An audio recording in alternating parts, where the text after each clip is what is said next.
Hello friends, welcome in law gurus channel. मैं जितेंद्र कुमार सिंह हिंदी में current affairs देखेंगे। आज डेट हो गया 14 मई 2020। चलिए स्टार्ट करते हैं। निम्नलिखित में से कौन सा देश मिशन सागर कार्यक्रम की सहायता के अंतर्गत आता है? ये जो सभी देश दिए गए हैं ये सभी मिशन सागर के अंतर्गत आते हैं और भारत ने बहुत सारे देशों को कोविड-19 से बचने के लिए जो मेडिसिन दिया है और उसके साथ ही साथ जो रिक्वायरमेंट का जो सामान दिए गए हैं वही मिशन सागर के अंतर्गत आते हैं और इसी कार्यक्रम को मिशन सागर कहा जा रहा है। नेक्स्ट, दिल्ली पुलिस ने हाल ही लगभग तबलीगी जमात के कितने लोगों पर एक्शन लेते हुए पासपोर्ट जब्त कर लिए हैं? 700 लोगों पर एक्शन लिया गया है और इनके पासपोर्ट जब्त कर लिए गए हैं।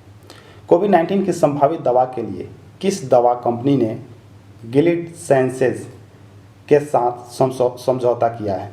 दोस्तों, सिप्ला कंपनी जो है कोविड-19 के दवा के लिए गिलीड साइंसेज के साथ समझौता किया है। नेक्स्ट क्वेश्चन,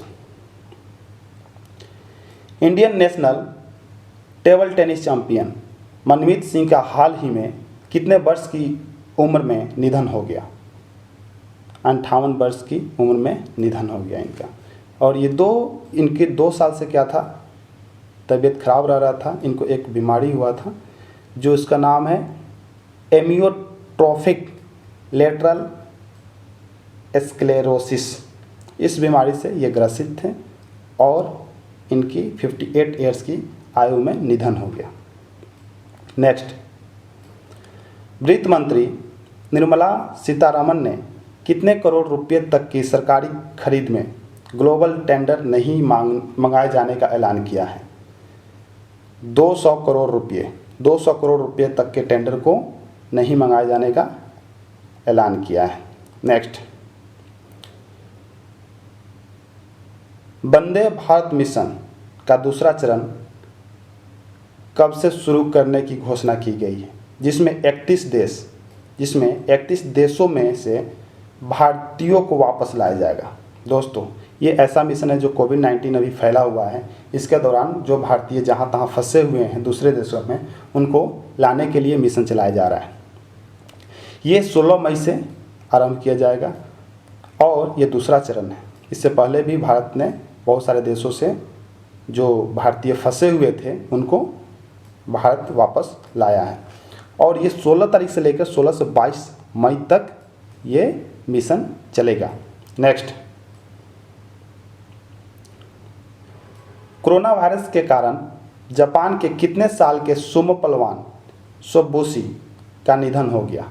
28 वर्ष। सिर्फ 28 वर्ष के थे, लेकिन कोरोना वायरस के कारण उनकी मृत्यु हो गई। नेक्स्ट, भारत की किस राज्य सरकार ने जल्दी ही अपने वाले पर्यटकों के लिए अपनी स्टैंडर्ड ऑपरेटिंग प्रोसीजर विकसित करने की घोषणा की है?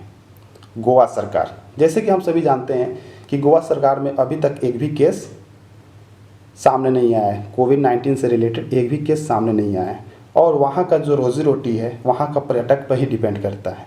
तो वहाँ की सरकार ने इससे रिलेटेड एक स्कीम चला रही है और उस स्कीम का नाम है